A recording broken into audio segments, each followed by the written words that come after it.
In this video, we're going to go over 8 pre-game rituals that you can take before you play a match in a Magic the Gathering tournament. Hey everyone, this is Nikachu, Merfolk Master, and on this channel I give competitive Merfolk advice and overall competitive Magic the Gathering advice. And if that's what you like, don't forget to like, share, comment, and subscribe. So we're going to go over 8 pre-game rituals that you can take before you start a match in a competitive Magic the Gathering tournament. So the first one is to protect your belongings.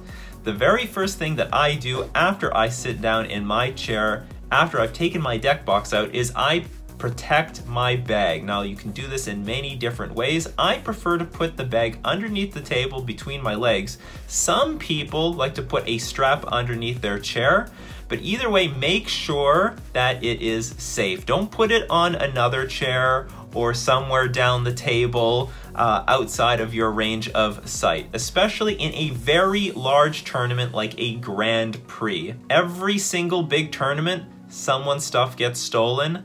Don't let that someone be you. Better be safe than sorry. Protect your belongings. So our second ritual that we want to perform before we start a match is wait for your opponent to arrive to the table before you pull out your deck.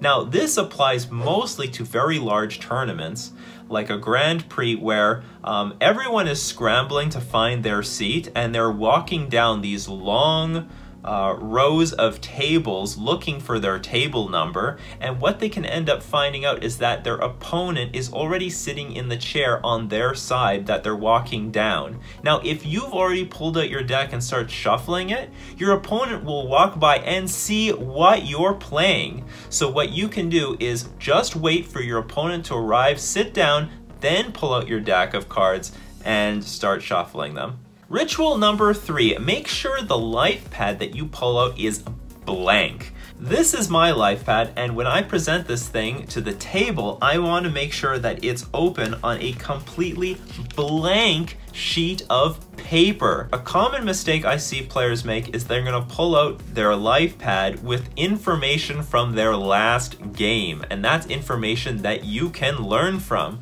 For example, if one side of the life pad is taking a bunch of damage and then all of a sudden they win the game when their opponent took no damage, that means you might be up against a combo deck. Do you see someone counting poison counters on their opponent's side? You might be up against infect.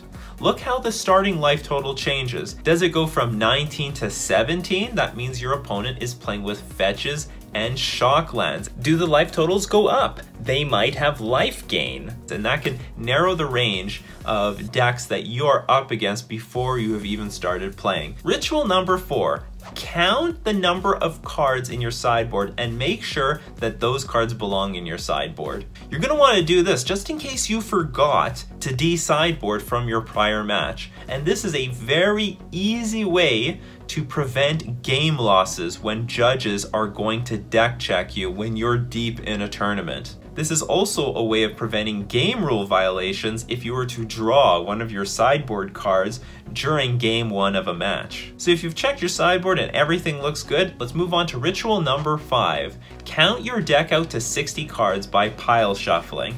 There's a bit of a stigma around pile shuffling because it's not an official shuffle. That's fine, but it's still a really good way to count your deck. And if for any reason whatsoever you don't count it out to 60 cards, this gives you an opportunity to find that missing card. It might be somewhere else in your deck box. You might have put your life pad on top of it. You might have dropped it on the ground. I just want to remind everyone that you're only allowed to pile shuffle once per game. That means that if you need to count your deck again, make sure you don't pile shuffle it. Make sure you actually just individually count the cards in your hand. Moving on to ritual number 6, shuffle and cut your opponent's deck. Shuffling your opponent's deck prevents your opponent from getting away with deck manipulation. And I really like cutting my opponent's deck because it sort of guarantees that I'm not manipulating their deck, and I also prefer that my opponents cut my deck after they're done shuffling it as a safeguard against them manipulating my deck. So time for ritual number 7, lay out your starting hand of 7 cards. Place them one at a time out on the table to clearly signify to your opponent that you have taken 7 cards off the top of your library. This does 2 things. I mean, it's good to give this sort of information to your opponent, but it's also good for yourself to make sure that you're not drawing extra cards in your starting hand. If you just grab a ton of cards off the top, you can easily end up grabbing extra cards, and that's not what you want to do in a tournament setting. Keep in mind that before a game begins, you're allowed to resolve mulligans, so you can draw your 7-card hand, decide that it's not good, mulligan, and then lay out a starting hand of 6 cards, take those and decide if you want to keep or mulligan before the game begins. And it's always good to be clear and transparent with how many cards you're taking off the top of your deck when you're mulliganing.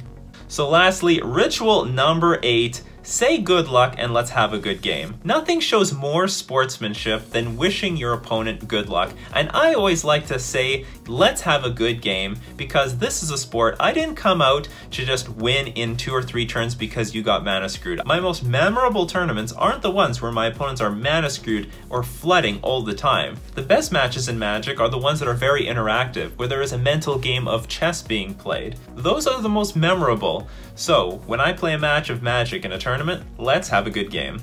So those are my 8 pre-game rituals that I do before I play a match of tournament Magic. Did I miss any? Let me know in the comments section below. I'd like to quickly thank all my patrons supporting me on Patreon that make these videos possible. This has been Nikachu, Merfolk Master, and I will see you next time.